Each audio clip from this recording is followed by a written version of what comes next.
Échoué au bord du canal de l'Ourcq à Pantin, dans le nord de Paris, un gigantesque vaisseau de béton, le Centre national de la danse. Hébergé tant bien que mal par les scènes nationales ou les opéras, la danse était jusqu'alors un art sans lieu. Depuis l'ouverture du centre en 2004, plus de 8000 mètres carrés sont à la disposition des chorégraphes, des enseignants et des danseurs qui y pratiquent leur art, ignorant que le lieu qui les accueille a plus de 40 ans et une toute autre vie derrière lui.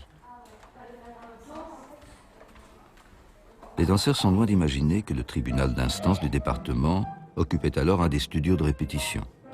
Le commissariat de police de la ville, l'actuel foyer des danseurs, et le centre des impôts, un des studios publics.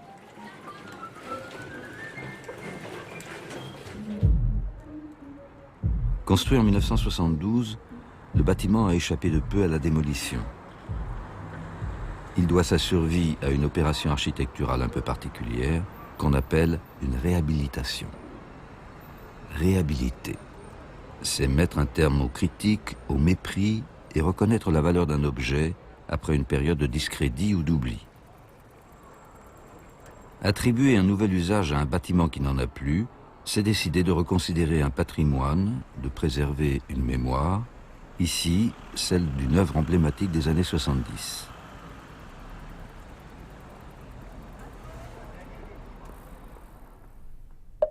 À l'origine, ce bâtiment était un centre administratif. Dans les années 60, le maire communiste de Pantin décide de doter sa ville d'un nouvel équipement où seront regroupés tous les services d'État jusqu'alors dispersés dans la ville. La sécurité sociale, la bourse du travail, la médecine du travail, un commissariat de police, un tribunal, une maison des syndicats, un chenil, une morgue, un restaurant pour le personnel. Le terrain choisi longe le canal de l'Ourcq. C'est une parcelle étroite, triangulaire, située à quelques mètres de l'hôtel de ville et des moulins de Pantin. C'est là que le maire décide d'élever le centre administratif, la plus grosse opération de la commune jamais entreprise. Et c'est à Jacques Calice, un étudiant en architecture, sensible aux théories marxistes, qu'il donne carte blanche pour réaliser cet équipement inédit. Calice a alors 40 ans, n'a encore rien construit et n'a toujours pas passé son diplôme d'architecte. C'est grâce à la complicité de Jean Perrotet, qui signe le permis de construire à sa place, que Calice va pouvoir se lancer dans ce grand chantier qui l'occupera plus de 10 ans. Le bâtiment qu'il conçoit a deux visages. Côté canal, il s'étire, tel un grand paquebot, sur près de 150 mètres. Côté ville, sa masse traduit l'ambition sociale du maire et de l'architecte qui veulent marquer le rôle symbolique de ce projet singulier, imprégné du souffle des utopies progressistes. Une cité dans la cité, faite pour tous, pour mieux vivre ensemble. Mais pour Calice, cet enjeu politique doit se traduire dans la forme même de son bâtiment, qu'il oppose, dans un vis-à-vis symbolique, au pastiche de l'architecture classique de l'hôtel de ville, tout proche.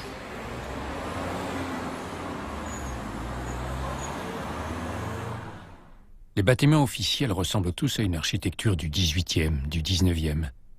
Moi, je me suis dit qu'on ne devait pas singer le modèle bourgeois, mais au contraire s'en arracher.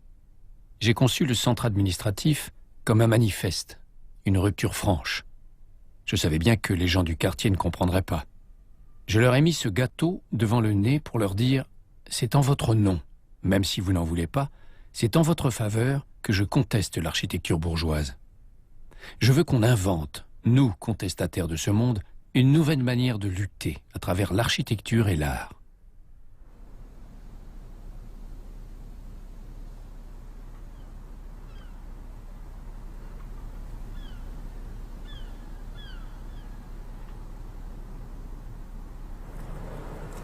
Le combat de Calice s'inscrit dans un courant architectural, le brutalisme, qui apparaît en Angleterre dans les années 50 avec un jeune architecte gauchiste, Peter Smithson, qui se fait alors appeler Brutus, en hommage au cruel héros qui a poignardé César pour sauver la République. Le brutalisme milite pour la réunion des fonctions dans les bâtiments. Il désigne une architecture massive et géométrique, aux formes pures, en opposition frontale avec tout courant pittoresque, académique ou passéiste. Considéré par ses détracteurs comme une esthétique d'entrepôt, Le brutalisme a évolué vers un véritable style architectural, où seul compte la vérité constructive, la force d'expression des matériaux, toujours laissés à l'état brut, et la violence des formes.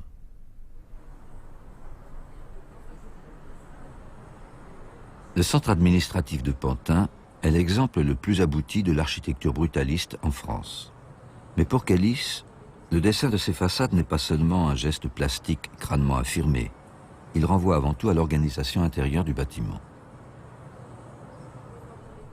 Distribuer plus d'une trentaine de services, tous autonomes, tous de tailles différentes, certains nécessitant une grande capacité d'accueil, comme la sécurité sociale ou le commissariat, d'autres, comme la morgue, nettement moins, fut une vraie gageure. L'architecte fut laissé libre dans l'affectation des très nombreuses fonctions du centre. D'un côté, il a réuni les services de l'ordre du contrôle, impôts, tribunal, commissariat. À l'autre extrémité, les services sociaux et la maison des syndicats, entièrement ouverts sur la ville, à la proue du vaisseau, distingués par un escalier saillant qui servait de tribune publique aux militants.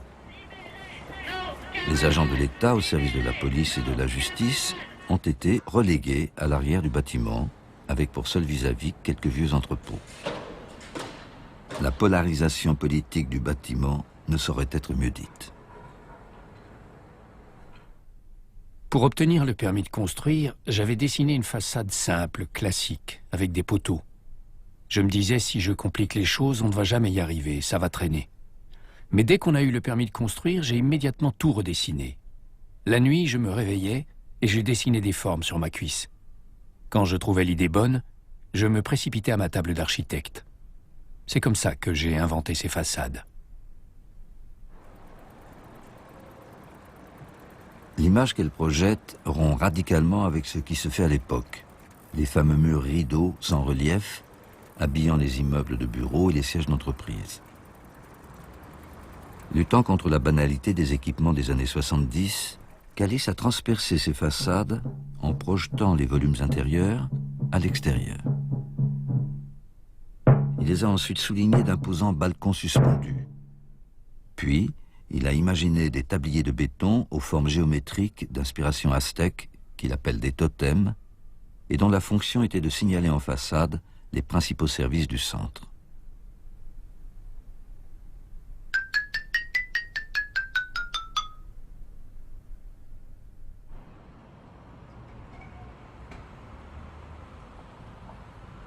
L'architecte aurait voulu qu'un enfant, se promenant au bord du canal, puisse reconnaître au premier coup d'œil le service dans lequel son père ou sa mère travaillait. L'idée est belle. Il n'est néanmoins pas tout à fait sûr que l'enfant s'y retrouve. Côté rue, le centre administratif renvoie une toute autre image. Un mariage de verre et de béton signalant la façade principale. L'entrée du centre surprend par son traitement minimaliste. Elle est constituée de 2 portes, discrètement nichées dans une vaste structure de plaques de verre géométriques qui dessinent un corps humain désignant l'entrée de ce que l'architecte appelle le palais du peuple.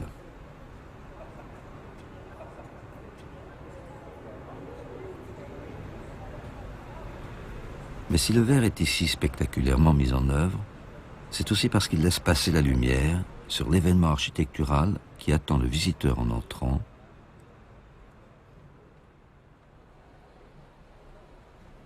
10 000 tonnes de béton brut. Suspendu sur plus de 18 mètres, occupant entièrement le hall d'entrée, un monumental escalier traverse le bâtiment sur toute sa hauteur. Morceau de bravoure de Jacques Calice. Véritable monument dans le monument. Spectaculaire, il se déploie en des proportions étonnantes qui barrent, à la verticale comme à l'horizontale, tout l'édifice.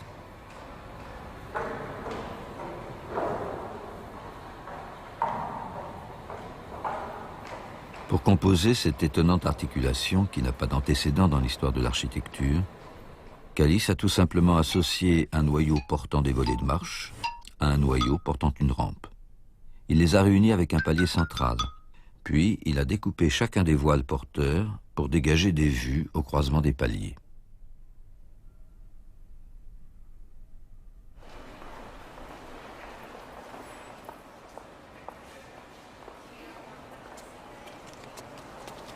Avec ce magistral escalier à double révolution, l'architecte souhaitait mettre en scène le service aux citoyens, donner une nouvelle idéologie à la monumentalité. L'ambition est louable. Mais elle n'a pas toujours été comprise, car on n'emprunte pas l'escalier du centre administratif de Pantin, comme celui de Chambord ou de l'Opéra de Paris. Ici, on ne va pas au spectacle, mais au commissariat, à la NPE ou à une convocation au tribunal. À l'époque, cet escalier a été incompris, rejeté. Certains disent qu'on y allait comme à l'échafaud.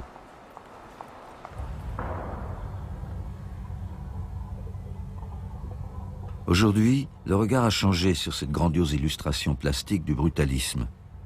Mais dans les années 70, occupants et usagers n'ont pas su s'approprier la monumentalité du lieu. Ils ont mal vécu sa démesure et la générosité disproportionnée des circulations. Les hauteurs sous plafond de 3, 4, parfois même 7 mètres, les grands volumes non cloisonnés ont rendu le centre difficile à vivre. Peu fonctionnel, sans aucune isolation phonique, le béton brut des grands volumes ouverts envoyant un brouhaha constant, ni aucune isolation thermique. Si l'architecte militant souhaitait que son centre administratif ressemble à un palais, le quotidien d'une vie de bureau y était infernal. Petit à petit, les occupants se sont réappropriés les espaces de travail. Au mépris de la pensée de l'architecte, ils ont multiplié les cloisons, créé des faux plafonds et habillé les parois de béton brut de moquettes et autres papiers peints. Quoi qu'en pense l'idéaliste Calice, on ne fait malheureusement pas toujours le bonheur des gens contre leur gré.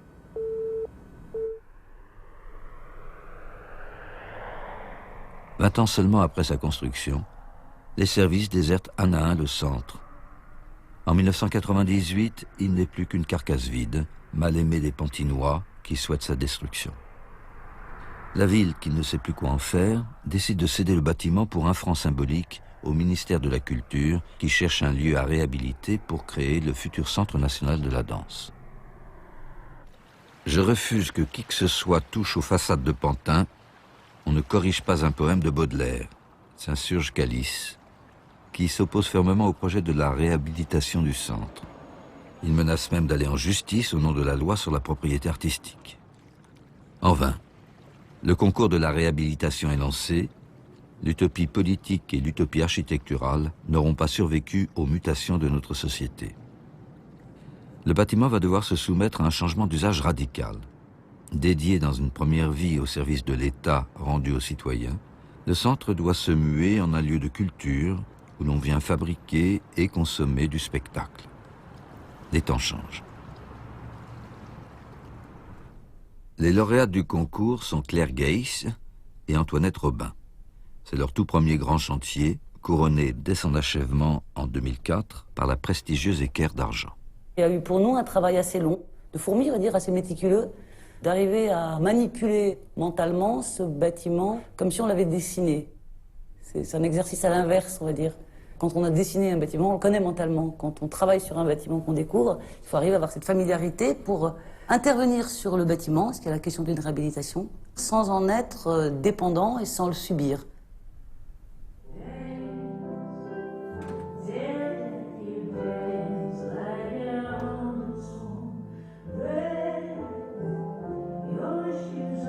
Ne pas subir, c'est résister, vouloir tout changer.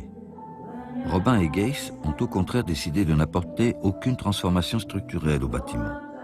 Pour lui faire supporter sa radicale mutation programmatique, elles ont pris l'étonnant parti de ne rien casser, de ne pas couler de béton, de ne rien escamoter. Les studios de danse semblent s'être naturellement glissés dans les volumes existants, comme si les architectes avaient tout simplement planté des décors de studio dans l'ancien tribunal, l'ancienne sécurité sociale, l'ancienne agence locale pour l'emploi.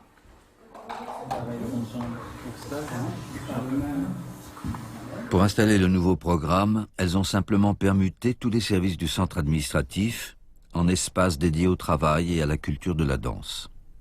Elles ont logé 11 studios de répétition, un foyer pour les danseurs, une trentaine de loges, une médiathèque, une maison des compagnies, des salles d'exposition, des salles de cours et des bureaux pour l'administration. Ensuite, ne restait plus qu'à les répartir au mieux dans les volumes existants.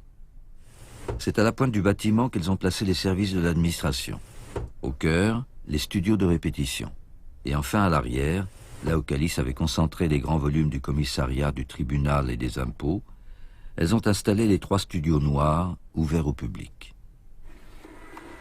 Robin et Geiss ont donc décidé de soumettre les nouvelles fonctions du bâtiment à son architecture et non l'inverse. Mais tout ne fut évidemment pas si simple.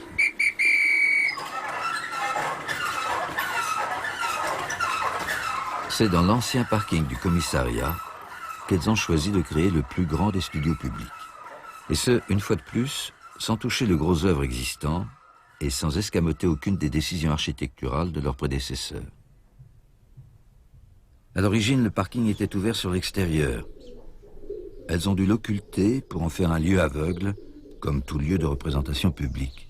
Mais plutôt que de couler du béton dans le squelette de Calice, elles ont choisi d'utiliser un matériau délibérément distinctif, des plaques d'aluminium peintes en noir, qui signalent leur intervention, mais ne rivalisent pas avec le béton existant.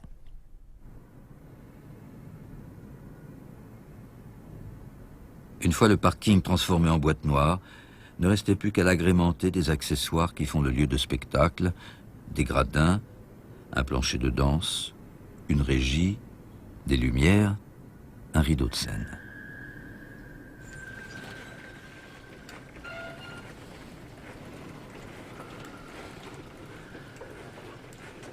Très respectueuses de l'architecture de Calice, elles se sont aussi données pour règle de rendre réversible chacune de leurs interventions.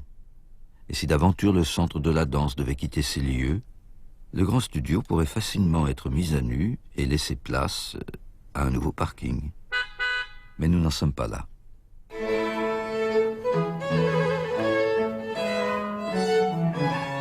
Si les artistes sont loin de se douter qu'ils ont remplacé des voitures et des fourgons de police, il leur est certainement aussi difficile d'imaginer qu'à l'arrière de ce grand studio, là où ils s'échauffent avant d'entrer en scène, se trouvaient des cellules de garde à vue et le chenil de la police.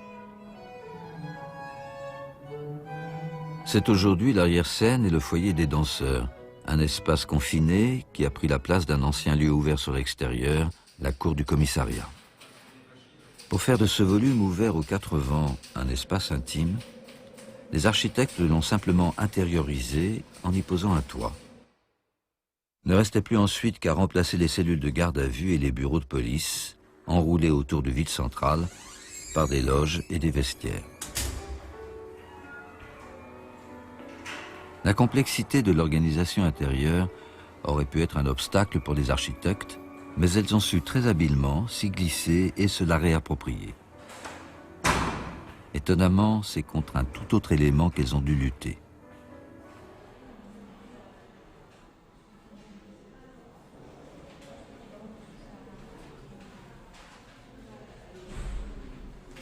Le bâtiment de Calice est baigné de lumière. C'était un luxe pour les usagers du centre administratif. C'est parfois aujourd'hui une gêne pour les danseurs. Pour faire barrage au trop-plein de lumière dans les volumes des studios, Robin et Geiss auraient pu créer une boîte dans la boîte.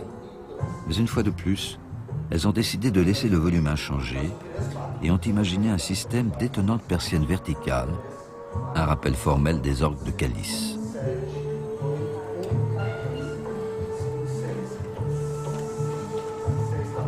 Mais résoudre la question de la lumière à l'intérieur du bâtiment a forcément une incidence sur son enveloppe extérieure. Or, les architectes qui s'étaient donné comme règle de ne pas dénaturer les façades de Calice avaient par ailleurs pour mission de trouver une nouvelle identité au bâtiment, d'en modifier l'image disqualifiée d'un lourd squelette de béton. A priori, cette équation n'était pas si simple à résoudre. Réhabiliter un bâtiment neuf ou réhabiliter un bâtiment ancien, ça procède du même type de travail architectural, sauf que quand on travaille sur un bâtiment de cette période, on travaille sur des process d'architecture qui sont ceux dans lesquels on a été formé. On est sur des techniques architecturales qui sont celles qu'on manipule. Travailler sur un bâtiment tout en béton brut, pour nous, ça c'est assez particulier, parce que le béton en tant que tel, souvent il n'est pas aimé. Et une des façons toutes simples de considérer que le béton est un matériau noble, c'est de venir le sertir comme une pierre. En glissant ces volets d'aluminium entre les orgues des façades, les architectes ont introduit un contraste de matière dans l'enveloppe extérieure. Le choix de ce matériau leur permet à nouveau de signaler leur intervention. Mais pas seulement. Une fois encore, les architectes se sont mis au service du travail et de la pensée de Calice. Ces plaques valorisent le béton laissé à l'état brut, mais suggèrent avant tout un nouveau regard sur le bâtiment. Oser se confronter à la force d'une architecture, tout en maintenant lisibles les partis pris d'origine, ce fut le principal enjeu de l'intervention des architectes, qui s'est ici traduit par la surimpression d'une écriture fine dans le bâti existant. Mais réhabiliter, c'est aussi proposer une nouvelle perception de l'espace. C'est en regard de l'impérieux escalier que Robin et Geiss ont situé leur intervention la plus importante. Comme si elles se confrontaient à l'événement de Calice en créant leur propre événement. C'est donc à l'arrière de ce sculptural escalier qu'elles ont tendu un long mur écran en stuc rouge. Conçu comme une deuxième façade, la nouvelle façade du centre de la danse, à l'intérieur même du bâtiment.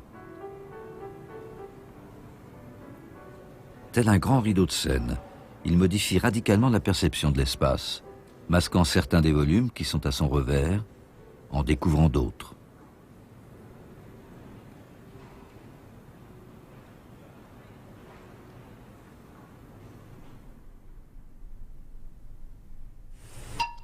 En le dépliant comme un paravent devant les salles de réunion ou les studios, les architectes ont créé un nouveau trajet d'accès à ces espaces. Il n'y a pas de porte dans le mur, il faut se glisser derrière lui, passer dans la coulisse pour découvrir la pièce dans laquelle on entre.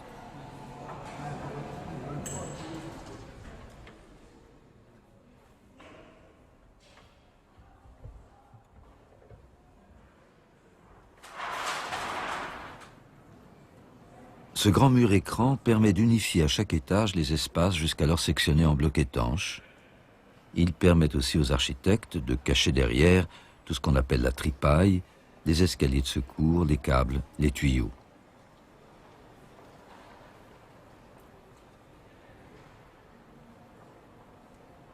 Les commanditaires ont choisi un matériau qui peut surprendre, car le stuc est un enduit de luxe employé pour sa brillance et ses effets de lustre, quelque peu maniériste. On est ici très loin de la vérité constructive et de l'esthétique d'entrepôt des brutalistes. Mais là encore, Claire Geiss et Antoinette Robin ont joué du contraste des matières pour mieux faire dialoguer leur décision architecturale et celle de Calice.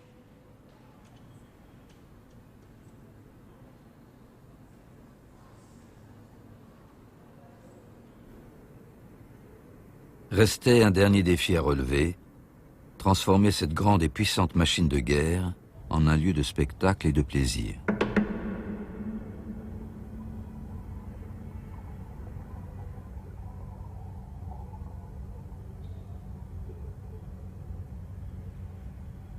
Le principe de la mise en lumière des espaces a été conçu avec le plasticien Hervé Audibert. Il est très simple et illustre une fois de plus l'élégance et la singularité de leur travail. Des néons de couleur ont été posés au revers des éléments de béton, projetant ainsi leur lumière sur les murs qui la renvoient. Les espaces ont ainsi été réinventés, théâtralisés, leur perception radicalement modifiée.